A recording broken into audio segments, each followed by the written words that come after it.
Alright guys, welcome back to the channel. So, about 3 months ago, I saw this card, Kaho, or Kaho, however you want to say it. And I thought the effect was pretty interesting. And so I kind of dwelled on it for about a month or so.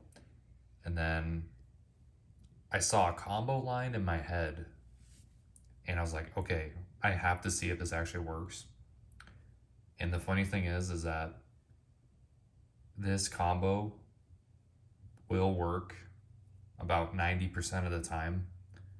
On turn 6, you would be able to win the game. Now granted, you do need a certain other card in your hand for this to work, but if you play enough of them, it's not going to be that big of a deal.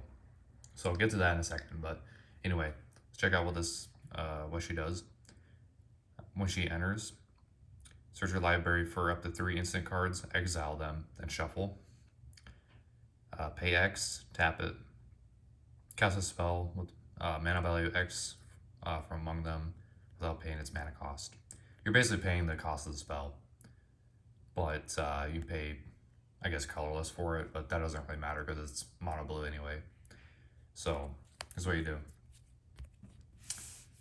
Turns 1 through 3, sometimes 1 through 2, depending on, how good you're ramping. You want to get this out.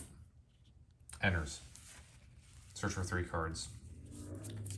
Now, if you've watched my channel before, you know I'm a big fan of polymorph effects, so maybe some of you know where this is going. You want to grab these 2 things. They're both instants. The third card could be whatever. It doesn't matter.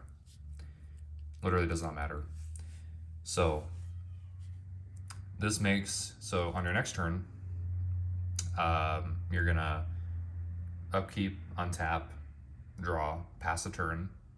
Then at the end of the opponent's, whoever's before you, you're going to cast Trick. You're going to tap it, pay 3, make 2 guys. We'll use that for now. Okay, that goes to your grave. Go to your next turn, untap. Assuming you're hitting your land drops too, but that's besides the point. Should be, I'm playing about 30 lands. Okay, untap, pass turn. On your opponent's turn, or in response to like a board wipe or something, cast Destiny. Destiny does exile all creatures you control. At the beginning of the next end step, reveal cards from top of your library until you reveal that many creature cards. Put all of them on the battlefield into play and put the rest in the bottom of your library. Polymorph effect, so these guys go away. Don't need them anymore.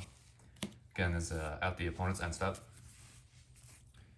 You're going to grab, we're only playing 3 creatures, so Psychic Crawler. You can put really any card in this slot, but this is what I have right now. Trinket Mage and Hullbreaker Horror. Mage will trigger. You go and grab Soul Ring. And you go to your turn. You untap, draw. People are going to lose life. That doesn't really matter. You're going to cast Soul Ring, bounce Trinket Mage back to your hand,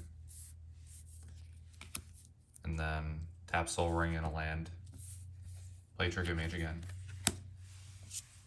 go get another artifact.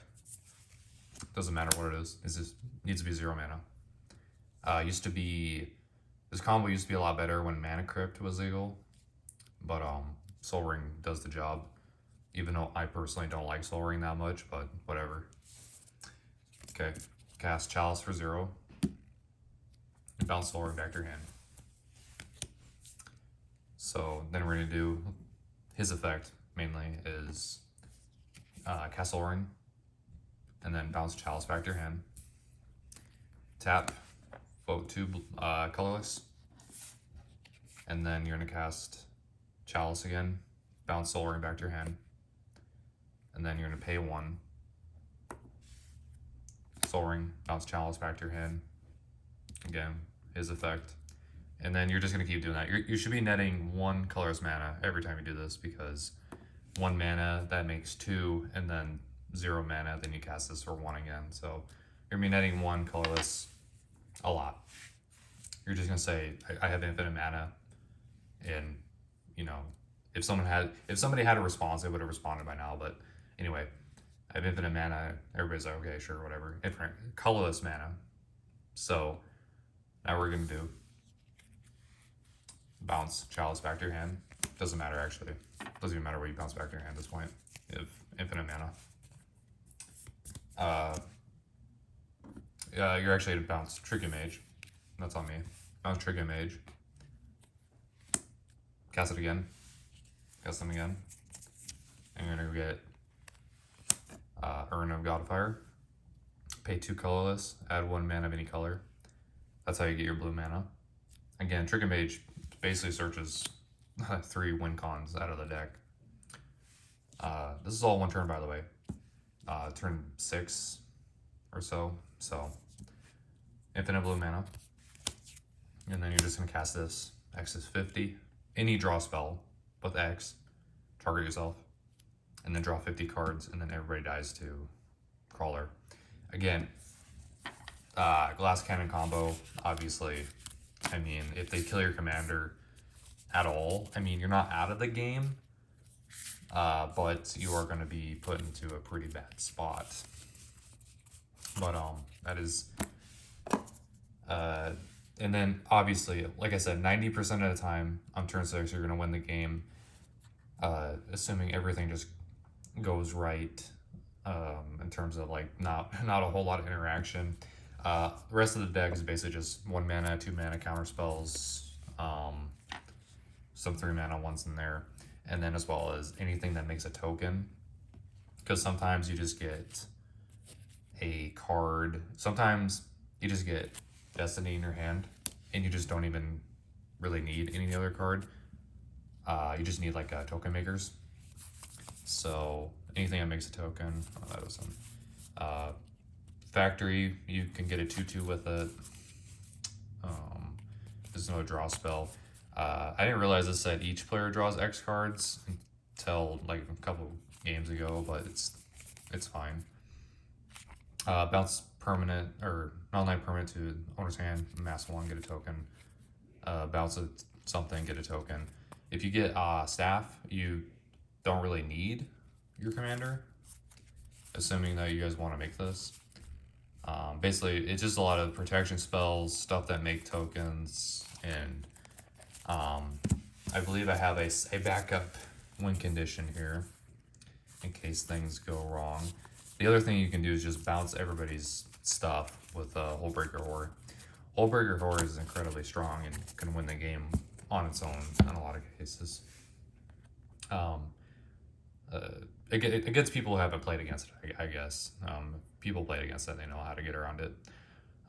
Shark Typhoon is the other way that you can win the game, but I did have to do that once because I had to basically sacrifice my board after I cast my commander to do something else in the game. So that only happened once. I've played 3 or 4 games with this deck, and I've won all 4. So don't know if that really means a whole lot. But yeah,